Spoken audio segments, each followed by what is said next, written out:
Hello, today I want to talk to you about mindfulness and also about resilience, because this week's podcast episode is all about resilience, particularly with helping the millennial generation to develop and nurture and strengthen their resilience. And it is connected to mindfulness because there's an awful lot of evidence that the practice of mindfulness really helps in building resilience and building the kind of skills that we need to withhold the inevitable slings and arrows that we face in our lives. But I was minded to do this little video because a couple of days ago I was in conversation with someone and he was saying, I don't get this mindfulness thing. I don't get this emptying of your mind.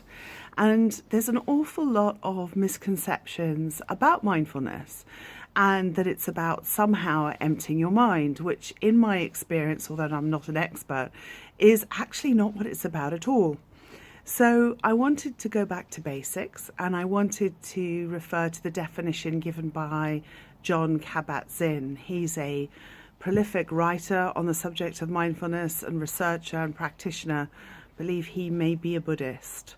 And he defines mindfulness as paying attention on purpose, in the moment, non-judgmentally.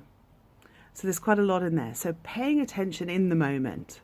So instead of paying attention after the moment, i.e. ruminating on something that's been and gone, or worrying about the future in great detail, he's inviting us to think about in the moment paying attention.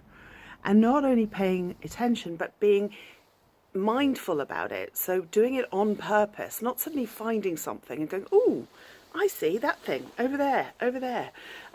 That's the thing I want to pay attention to. It's having the intention to pay attention, if you like. So that's the other part. And the final part is the non-judgmental piece. And that might seem pretty obvious, but we so quickly leap to judgment. We start saying to ourselves, whether it's good or bad, whether we agree or disagree with what we're seeing or experiencing.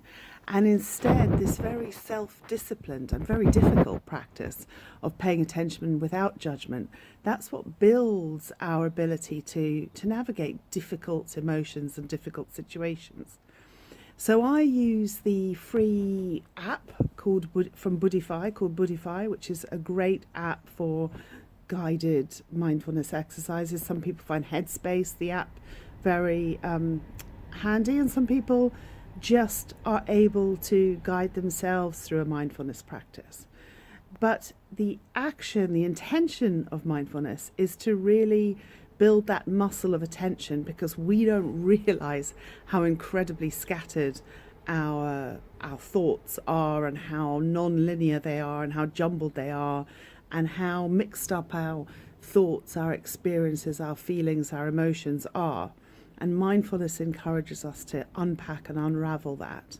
And it's often not easy. A lot of people say that they struggle with it. The struggle is the process. It's a bit like lifting weights at the gym. It's not meant to be easy. It's not meant to be without its challenges. And the action of paying attention after we've been inattentive is part of mindfulness.